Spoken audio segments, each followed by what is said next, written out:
All right, so first of all, this film was really, really well done. It's the true epitome of like what a black love story is all about. So seeing the script and reading it for the first time, what were your thoughts about just attaching yourselves to this project? I knew that, well, I'm a producer on the project as well, and I knew that we had to get it made because I know we don't get to see that many images like this. It was such a smart script. It was charming. It was two characters that I think any actor would want to play. And we were lucky to find Parker Sawyers to play Obama because I think he encapsulated exactly who he is, especially during that time, at that age. So it was a joy. Yeah. Yeah. When I first read it, I'm gonna tell you the truth, I didn't get it. I thought it was too much talking. I didn't get it. Like, there was no conflict to me. Right. And then once I really dug into it and I understood. So he's the worst pick that we've ever had. But like, once I really got into the nuances and the little turns and really understanding how important, how important their first date has turned out to be for them, you know what I mean? Yeah. So they must have fallen in love. There must have been some sort of spark there to really examine that and explore that. Absolutely. And I was excited to do it. Where you going looking so raggedy? Girl's got herself a date. It's not a date, Daddy. He's the summer associate I told y'all about, the one from Harvard Law. I mentioned I worked legal aid, and he invited me to the community event at the Gardens. Huh. Yeah, because it doesn't get more romantic than broken plumbing and underfunded schools. And tell me the young lady's name again. Michelle Robinson. She's my advisor at the firm, remember? And tell me again what she looks like. Well, she's tall. What else? What else would you like to know? Well, where's she from? Chicago. Uh-huh. Which part? The side that's predominantly black. Okay, so she's Yes, too. Her skin is of the darker persuasion. good. So long as you're happy, Bar, that's all that really matters. Thanks, too. Now, I gotta go, or I will be late. Okay, love you. I love you, too. So what's this boy's name? Barack Obama. Baraka, what a... He's half white. His father's from Kenya, and his mother's white.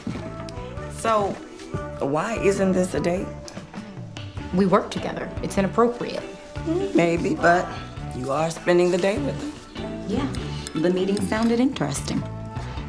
Well, even if it's not a date, the least thing you could have done is run a brush through your hair.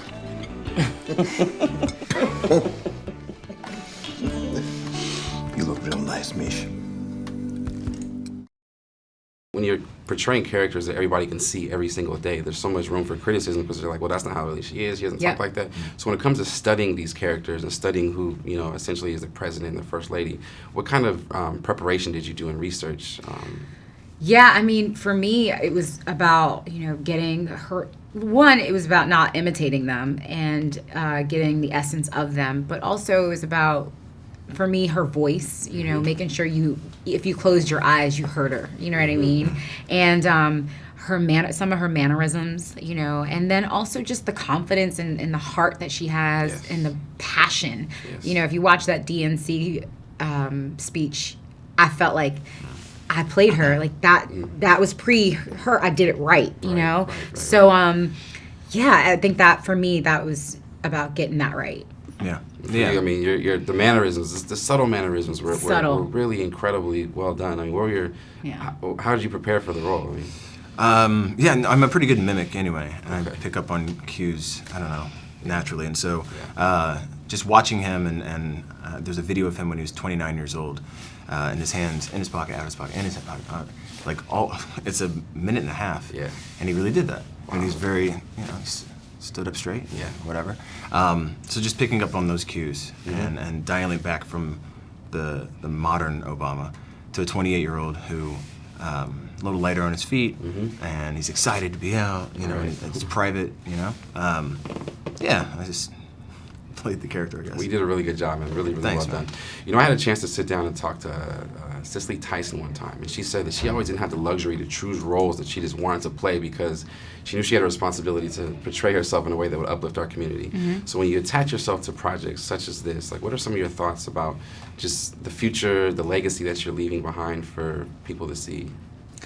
I think we just wanted to create amazing content and with a fantastic story, and to inspire others to really go out there and try to get their stories made, you know, and especially because we don't always get to see these images of us falling in love, talking this way, being highly intelligent all the time, you know, and joking around and being sarcastic. We're so complex. We don't get to see all these variations in one film all the time.